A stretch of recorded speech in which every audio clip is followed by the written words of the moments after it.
Today, the revolver is almost as much a symbol of American law enforcement as the familiar star or badge. Through the years, it has grown to be still another common bond between peace officers of many different jurisdictions.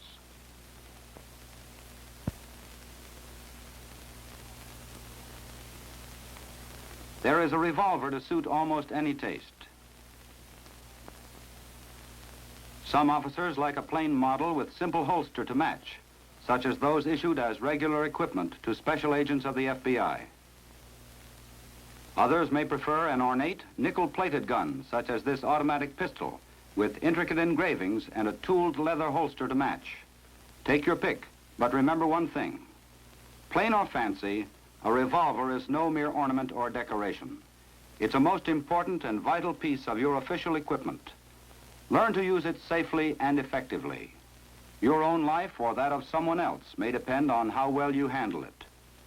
Always remember that a loaded revolver is no respecter of persons. It will kill anyone at whom it is pointed, whether that person is the holder of the weapon, the criminal, or an innocent bystander.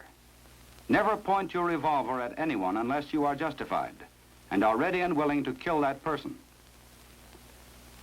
In combat training, emphasis must be given to shooting double action at close range, for this most nearly duplicates the situation that may lie just around the corner for any officer on duty.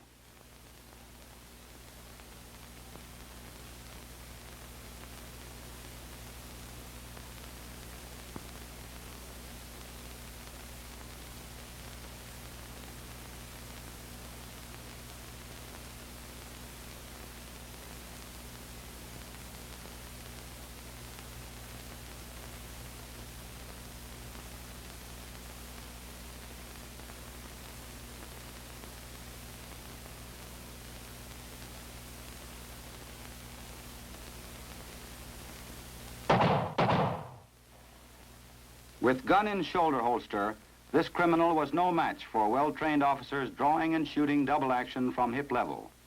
Remember, this is the fastest method of firing. It is accurate and effective up to 10 yards. When fired double action from the hip, the revolver is almost lightning fast. The weapon is cocked and fired in one continuous motion of the trigger finger on the trigger. With practice, both speed and accuracy will be improved. Note the grouping of shots on these targets. They were fired at 7 yards from the first position on the FBI practical pistol course. However, without good form, speed and accuracy will be no better than hit or miss. Above all, learn good form and practice it religiously.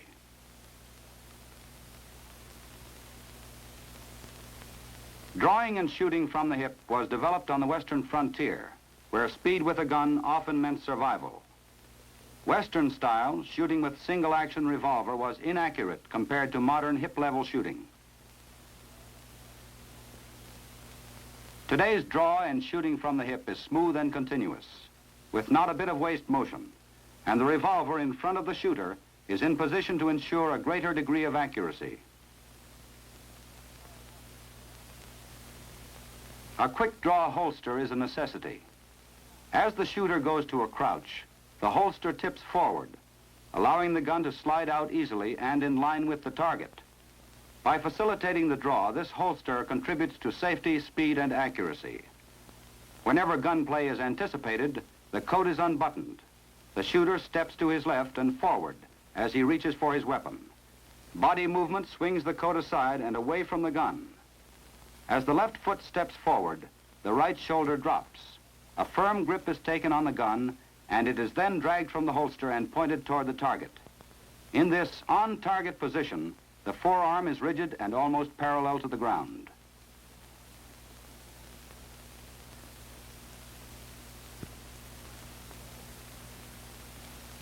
Your grip is of utmost importance in double-action shooting. Since the trigger pull is about 3 times that of firing single action, the grip must be tight. By keeping the trigger finger outside the trigger guard until the gun has cleared the holster, danger of accidental discharge is minimized.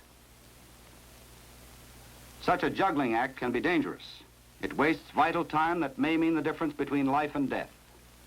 The shooter must be prepared to take a proper grip at the instant he first puts his hand on the weapon.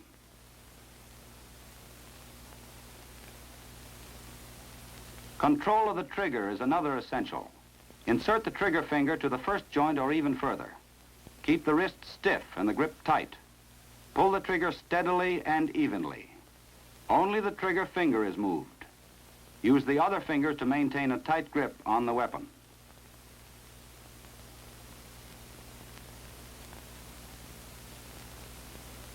Pulling the trigger unevenly or jerking it and breaking the wrist are two faults of double-action firing that result in inaccurate shooting. These apparently minor faults have cost many officers their lives. When the shooter is ready to fire, he is in a crouch with his weight equally distributed on both feet. He is balanced like an athlete and can move easily in any direction. In this position, he presents a smaller target for return fire. His head and shoulders are back for better balance and vision. The shooter keeps his direct vision on the target. With his outer vision, he sees his weapon and lines it up with the target. The left hand is held near the revolver, for it must be readily available to take the weapon should the shooter be hit in the right hand or arm. Firing then can be continued with the left hand without changing position of the body.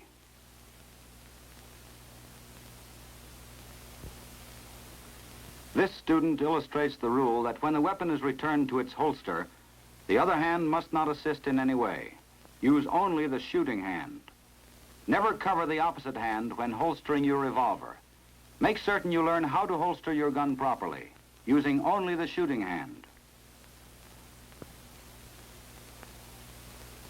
Remember, in all close-range double-action shooting, in contrast to bullseye shooting, your direct vision is on the target.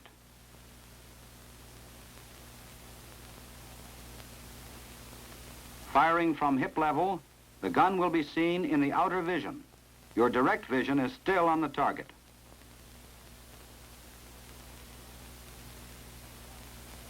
For close-range shooting, bringing your revolver to hip level is faster than raising it to eye level. And that split second you save by learning to shoot accurately from this position may well save your life. Effectiveness of hip-level shooting decreases as the target becomes more distant. Therefore, at ranges greater than 10 yards, bring the revolver to eye level. Fundamentals employed here are the same as in hip shooting. The crouch, the draw, the grip, and the trigger control do not vary. It is important that the shooter does not change his method of draw when firing from shoulder level. It should be the same fast, smooth motion that he uses when firing from the hip. There is only one difference. Instead of halting at hip level, the shooter swings his weapon up to shoulder level. The time necessary to bring the gun to shoulder level will be justified by the increased accuracy at greater distances. Eye-level shooting is properly called point shoulder shooting. The gun is pointed at the target in the same way that a finger would be pointed, and the direct vision is focused on the target, with the gun sight seen in the outer vision.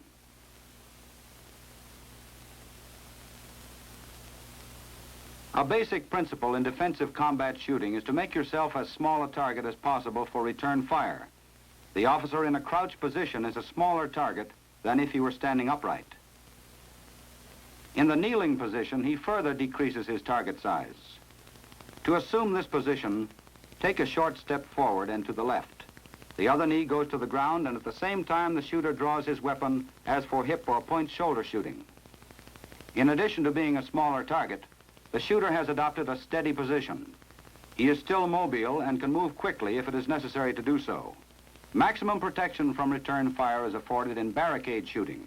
Shooting with either the left or right hand, this training simulates the time when you may have to use a building, a telephone pole, or an automobile for cover.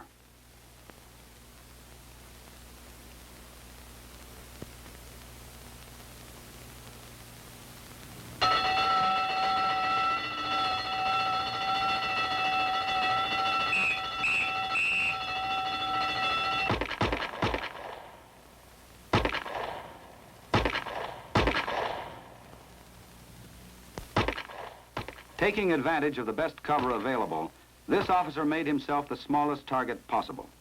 Instinctive attention to the fundamentals of defensive shooting saved this officer's life. There will be occasions when no cover is available.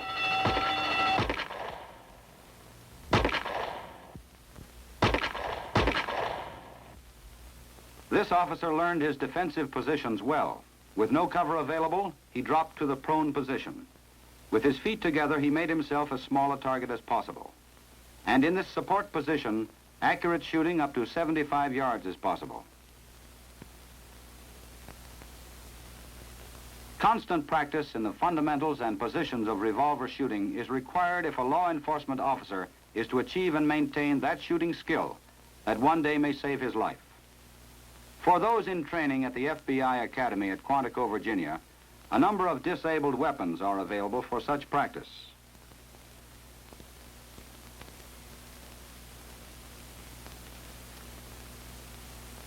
Each such weapon has a red grip to indicate that it has been disabled.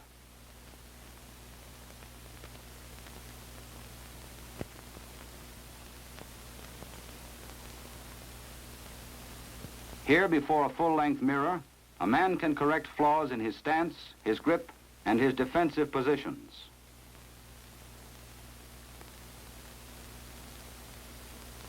Since gun battles are not necessarily limited to 5 or 6 rounds, constant practice in loading and unloading is required. For this purpose, dummy cartridges are available. Ejecting the empty cartridges and reloading is practiced and practiced until it becomes almost second nature.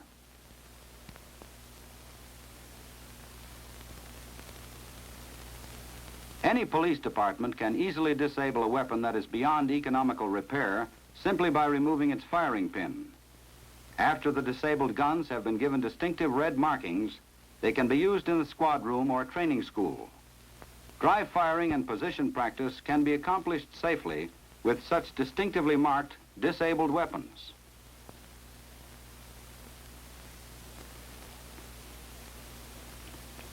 Silhouettes of different sizes which simulate targets at various distances are another valuable training aid. Presenting a realistic picture to the shooter, they closely simulate actual firing conditions, and they can be easily and inexpensively installed in any squad or training room. Electronic courses have great value for advanced training in double-action shooting. Each hit is recorded and scored electrically. The shooter learns that at first his accuracy goes down as his speed goes up. Before long, he has learned the maximum speed at which he is able to shoot accurately.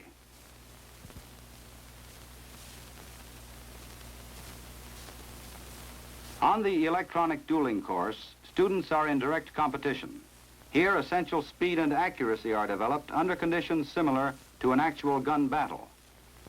Through electronic control devices, the winner is determined with split-second accuracy.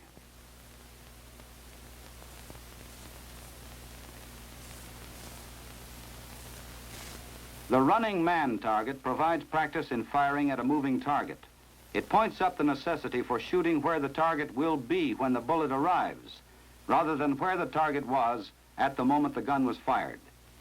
Here the student is allowed 3 shots at the target moving to his right and 3 shots at the target moving to his left. Basic principles learned and perfected on these electronic courses someday may save an officer's life.